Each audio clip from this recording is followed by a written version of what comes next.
So in this video, we are going to build a real full stack web app using AI. Now, if you tried building apps with AI coding tools, you know they are great at making front end like pages, buttons, UI, everything comes together pretty fast. But the moment you need a back end like login, database or storage, things get complicated and slow. That's where InsForge comes in. So InsForge basically gives your AI coding agent a backend automatically so your agent can build a complete app, not just the interface. So today I will show you step by step how to set it up actually and build something real. So let's get started. Alright, let's start from scratch. First of all, you need to click on start building now and create your account. You can sign up with GitHub, Google or email. I will continue with the email for this demo. Once you log in, you will create your first account. Just enter a project name, click a create new project button right here. And that's it, your project is ready and you will be inside the main dashboard. Now the next step is installing InsForge inside our coding environment. Okay, so I'm using Cursor, that's why I'm going to install it for Cursor. Just go back to the platform and select your IDE. In my case, I'm just clicking install on the cursor icon and just click on open cursor. And now here you need to click on install. So you can install the InsForge extension inside your Cursor IDE and it will take around 1 minute or two and that's installed. And now you can see I'm going to install it using the terminal method so that you can select your preferred method and install it. For that, just go to the website again and just click on the terminal button. And here you need to choose your IDE again. You can choose Cursor, Anti-Gravity or anything like that. And after that, just click on the install button right here. And now it will be installed in a couple of minutes. Now we need to test this connection. You can see we already installed InsForge. Now to test the connection, just click on next button and copy this prompts. So this is the prompt to test the connection between Cursor and InsForge. So you can just paste this prompt and here you can see Cursor is checking this and after a few minutes or seconds it will be done and your connection is successful. Now we can start building anything we want to do. You can say it's automatically read the InsForge docs and everything. So now we are almost ready to build anything.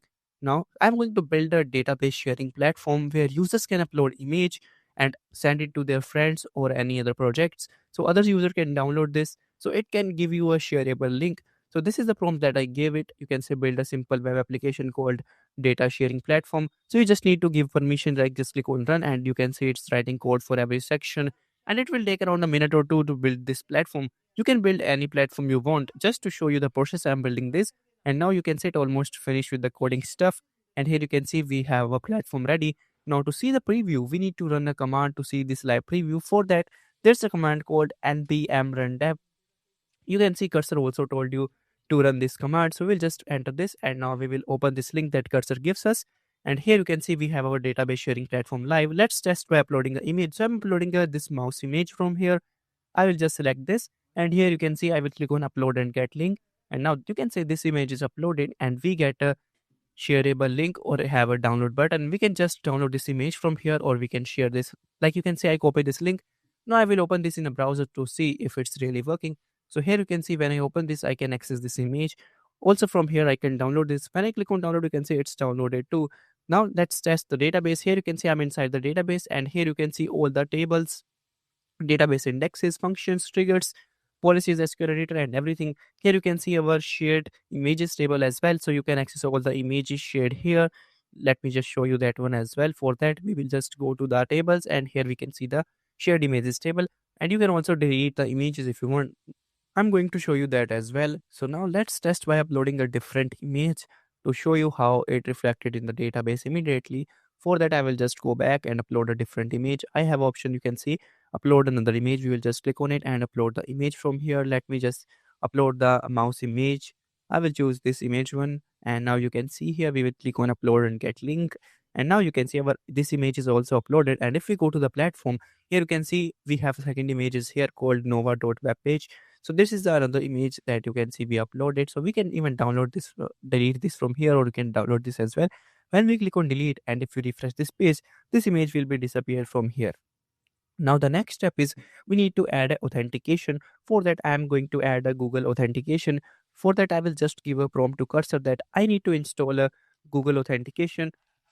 What you can just describe that I need to add a Google sign up login page as well using the InsForge. And now you can say I just send this prompt and within the next couple of seconds to minutes, it will add that too. You can see now we have sign in with Google options ready. Now let me test this in another browser and here you can see when I click on sign in with Google, I have to select my email to continue. And this means our authentication system is working as well. Not only the Google, but you also have Discord, Facebook, Twitter, and all of that, like Microsoft and Apple integration as well. So now let me show you that as well. For that, we will just go back to the InsForge and we will go to the authentication page to access all of this. So you can see email authentication, Google at the GitHub.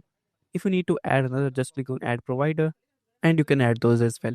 Now let me show you how you can deploy your app to InsForge. For that, just go to the deployment section and here you will get a prompt that deploy my app to InsForge. You can just copy this or write it yourself and just send it to cursor and within a couple of minutes it will deploy the test. Now let's take a look at the pricing plans. So they offer a free plan as well, which is for $0 per month for prototypes and side projects, where you get $1 AI model credits, 500 MB of database size, 5 GB bandwidth, and 1 GB file storage. Then we have starter plan, where you will get $1 AI model credits per month. Then you will need to pay $0.1 per credit.